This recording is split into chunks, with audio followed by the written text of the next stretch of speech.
जय हिंद किसान साथियों। आज का हमारा टॉपिक है माइक्रोन्यूट्रिएंट, जिसको सूक्ष्म पोषक तत्व जिंक JnSO4 कहते हैं।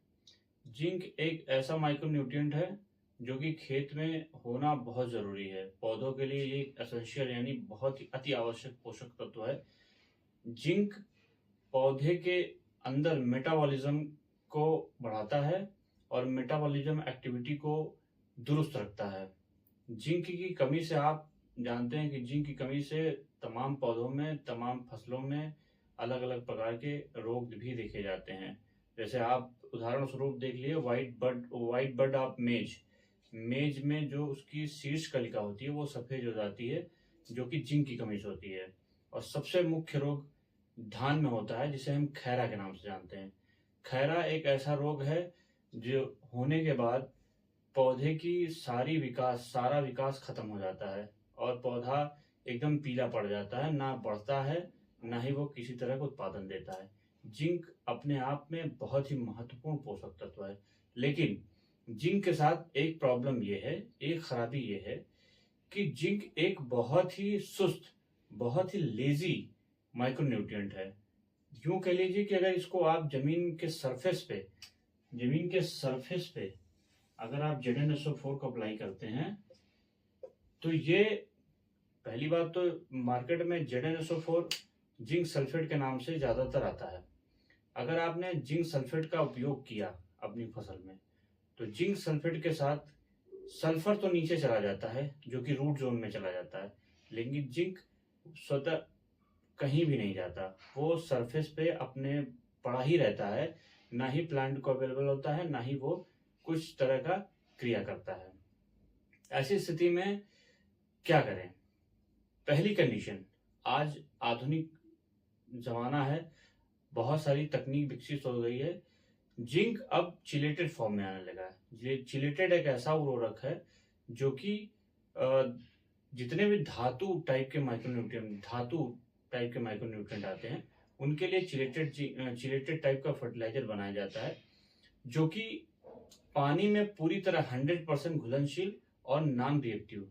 क्योंकि जिंक एक ऐसा माइक्रोन्यूट्रिएंट है जो कि खेत में अगर पड़ता है तो वो दूसरे माइक्रोन्यूट्रिएंट के साथ रिएक्शन करता है और पौधों में इमोबिलाइजेशन को बढ़ाता है, जैसे दूसरे भी पोषक तत्व पौधों को नहीं मिल पाते हैं। जिंक हाईली रिएक्टिव है, जो दूसरे के माइक्रोन्यूट्रिएंट के साथ रिएक्शन करता है और उनको भी पौधों को अनुपलब्ध करा देता है। ऐसी कंडीशन में एक नया टेक्निक से चिलेटेड जिंक बनाया गया है, जो कि 100% वाटर सॉल्युबल है और 100% मोबाइल है, जो कि पौधों को अच्छे से मिल पाता है। आप मार्केट में अवेलेबल है, इसे ले सकते हैं। जिंक मेटाबॉलिज्म यानी कि जितनी भी प्लांट के ग्रोथ में कार्य होते हैं, सारी मेटाबॉलिक स्थिति में ये एक्टिव रहता है, ये मौजूद रहता है। हालांकि ये पोषक तत्व जो है पौधा बहुत ही कम मात्रा में लेता है, लेकिन अब आप समझिए कि ये प्लांट इसके फूल बनने से लेके इसकी पत्तियां, इसके बीज जो भी हैं, बनने से लेके सारी प्लांट की मेटाबॉलिक एक्टिविटी में ये जिंक सहायक होता है।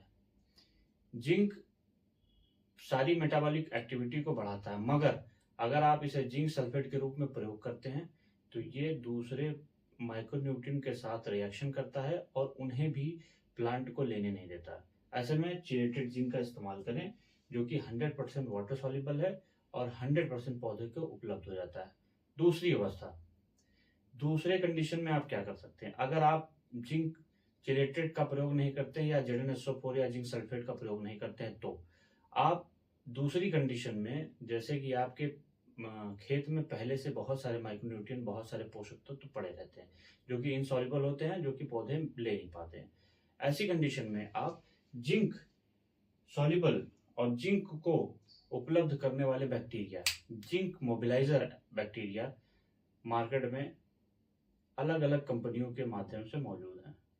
आप इन बैक्टीरिया को कल्चर के माध्यम से, ये लोग मार्केट में अवेलेबल है, आप इन बैक्टीरिया कल्चर को ZnSO4 के नाम से जो भी आते हैं खेत में अप्लाई करें। वो माइक्रोबियल प्रोडक्ट जो भी हैं, उनके अंदर जो भी माइक्रोब्स हैं, वो खेत में जाके आपके खेत में मौजूद जिंक को सॉल्युबल करते हैं, घुलनशील बनाते हैं और पौधों को मौजूद कराते हैं, अवेलेबल कराते हैं, जिससे आपका पौधा आसानी से उनको ले सकता है।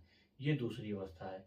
दोनों ही अवस्था में जिंक आसानी से पौधों को मिल जाता है। लेकिन जिंक सल्फेट की अवस्था में जिंक सल्फर तो रूट जोन में लीच कर जाता है, मगर जिंक अपनी सरफेस पर पड़ाता है, क्योंकि ये एक सुस्त खाद है।